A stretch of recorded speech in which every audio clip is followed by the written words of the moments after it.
자, 수험생 여러분 고생하셨습니다. 대성마이맥 전성호입니다. 세계지리 전체적으로 여러분들 어떻게 느끼셨는지 모르겠어요. 선생님이 느꼈던 바, 그리고 여러분들에게 앞으로 어떻게 해야 될지 그런 것들 조금 간단하게 설명을 드리고 본문항, 전문항 해설로 들어가도록 하겠습니다. 사실 6월 평가원까지 보게 되면 N수생들도 그렇고 오히려 고3들도 더욱더 그런 편인데 아무래도 주요 과목인 국수 쪽에 많이 학습 시간을 할애하다 보니까 사탐에 대해서 1회독도 못했어요. 이런 친구들도 있고요. 그리고 1회독을 했음에도 불구하고 문제 경험이나 이런 것들이 부족해서 아직은 다져지지 않았어요. 이런 친구들도 있어요.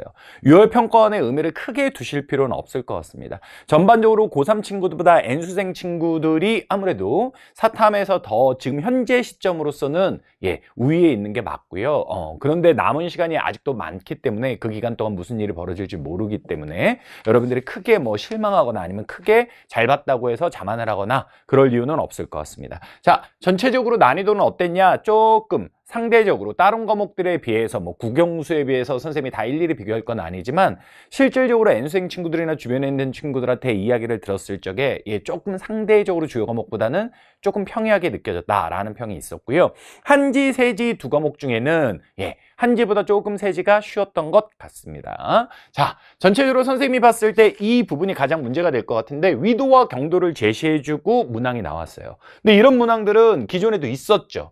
하지만 기존에는 대부분의 경우 한 2, 3년 전에 9월 평가원에서 한 번 정도를 제외한 나머지 시기에는 20문항 속에 전 세계 지도가 들어있었어요. 그래서 기준선만 잘 외워주게 되면 위치를 추론할 수 있었거든요.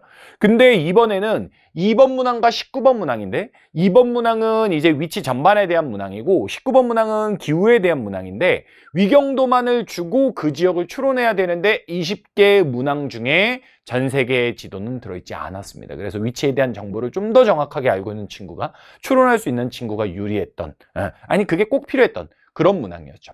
이 두 문항 나름대로 고난도 문항으로 볼 수 있겠고요.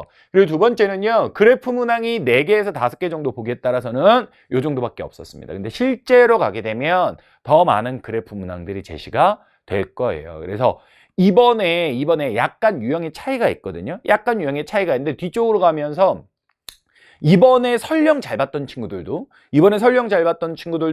고난도 포인트로 문제를 낼 수 있는 부분 중에 그래프를 더 많이 제시해 줌으로써 난도를 높일 수 있는 부분이 있으니까 이번에 점수 잘 나왔다고 국수 조금 부족했다고 그거 하겠다고 사탐 아예 학습 시간을 이제부터 늘려야 되는데 오히려 줄여버리게 되면 여러분들 9월이나 수능 때 여러분들이 예상하지 못한 점수를 받게 될 수 있습니다. 그래서 너무 자아도취 되시면 안 돼요. 나는 지금도 못 봤는데 선생님 힘 빼는 말이냐? 아니요. 이거는 유형에 대한 적응을 말하는 거고 유형이 달라질 것이다에 대한 이야기고 사탐은 얼마든지 그것도 세지는 얼마든지 하기에 따라서 달라질 수 있으니까 못 봤던 친구들 너무 실망하지 않으셨으면 좋겠습니다. 그리고 사탐에서 세계지리에서 난도를 높일 수 있는 문항 중에 그래프 자료를 자꾸 등장시키는 것도 있지만 그래프를 등장시킨과 동시에 내용상으로도 되게 어려운 기후 문제가 있어요. 근데 기후 문제의 전체적인 개수가 적었고요. 그리고 자료에 있어서도 편차를 활용하는 것들 그런 것들이 별로 없었어요. 뺑값 문항이 그렇기 때문에 전반적으로 조금 쉽게 느껴질 수 있는 부분이 되었고 그리고 지역지리 문항도 이제 그래프 문항으로 많이 줄 수가 있거든요. 나중에는. 근데 이번에는 텍스트로 나온 것들이 많았어요. 글로 나온 것들이 많았다고요.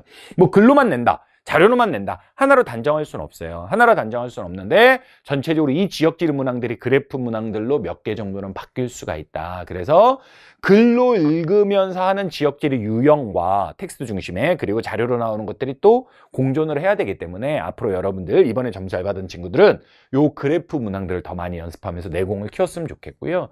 이번 점수를 가지고 수능까지 예측하는 거는 말이 안 될 것 같아요. 그래서 선생님이 이후에 모의고사에서는 아무래도 그래프 문항은 한 4개 정도 더 늘어날 수도 있습니다. 절반 정도는 그래프로 나올 거라고 각오하고 보는 게 좋겠고 그리고 기후 고난도 문항도 뺑값 편차 문제 제시된 형태의 문항에 대해서 적응력을 가져야만 실전에서 여러분들이 점수를 받을 수 있겠다. 이렇게 말씀드릴 수 있겠습니다.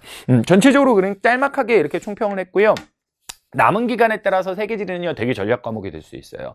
여러분들이 지금 점수에 일희일비할 필요 없이 남은 기간 동안 개념부터 다시 시작해도 갈 수가 있는 거거든요. 오케이? 근데 어떻게든 좀 편하게 가겠다. 이거 뭐 대충 사탐은 좀 하고 가겠다. 이런 생각을 하시면 그때는 노답이고요. 왜냐면 이거보다 난이도는 올라갈 거니까. 난이도는 올라갈 건데 시간은 점점 줄어들 건데 가뜩이나 조바심은 날 텐데 그것조차도 대충 하겠다라고 마음 먹으면 이제 더 이상의 시행착오는 허락되지 않거든요. 그럼 위험하죠. 위험하죠. 하지만 제대로 한번 다시 해보겠다라고 마음 먹으면 제가 보기에는 시간은 충분합니다. 충분해요. 따라서 여러분들이 국영수 주요 과목 피드백 제대로 해본 다음에 어떻게 사탐도 해야 될지에 대해서 전략적으로 생각을 하면서 시간 배분을 해주셨으면 좋겠어요.